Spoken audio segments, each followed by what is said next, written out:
When I was a child, my brother and I spent long summers with my grandparents on their retirement farm outside of Cornwall, Ontario. My grandparents were both immigrants from Latvia and often offered perspective or advice from their old country. Most of what I learned from them came in the form of storytelling. In 1944, my grandmother gave birth in a hospital with bombed-out windows and little heat in the December cold. After recovering from pneumonia with the assistance of a cousin and wrapping my mother in a multicolored wool blanket, she escaped the Russian and Nazi invaders and waited in Germany for my grandfather. My grandfather then escaped from a Russian POW camp and walked all the way to Germany to meet them. My grandfather always reminded me that we were a family of survivors. No matter how much adversity life might offer up, he did not want me to forget that our family had made it, and that I could make it too. My grandfather died in 2008 at the age of 98, but he is always with me.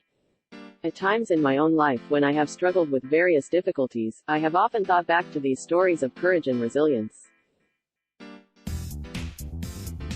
Not all of my grandfather's influence had to do with such serious matters, though. Much later in my life, shortly before my wedding, my grandfather offered up the following aphorism: "If you hold your nose too high up in the rain, you'll drown."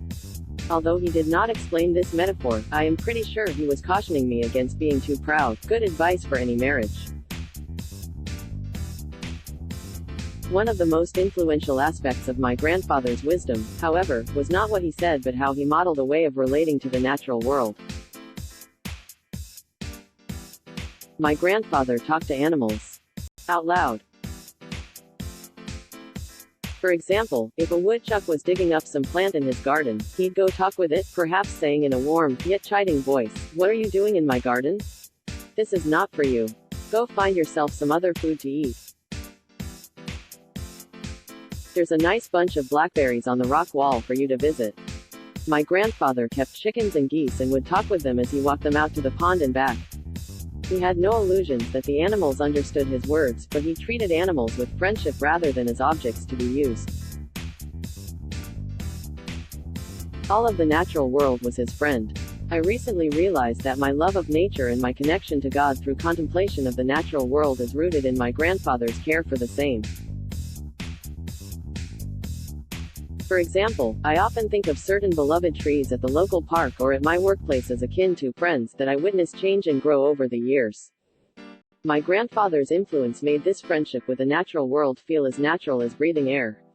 Like him, I also chat with the animals and even my garden plants. Although, so far, they do not talk back, God does speak to me through the way they reflect the possibility of friendship with all of creation. Editor's note: this week here at Ignatianspirituality.com, we're sharing stories of wisdom learned from our elders, but we're not the only ones. Our friends at BeckyEldridge.com and Catechist's Journey will be sharing too. We're all inspired by sharing the wisdom of time by Pope Francis and friends. We hope you are too and want to read or hear your stories of elders who have impacted you in a positive way.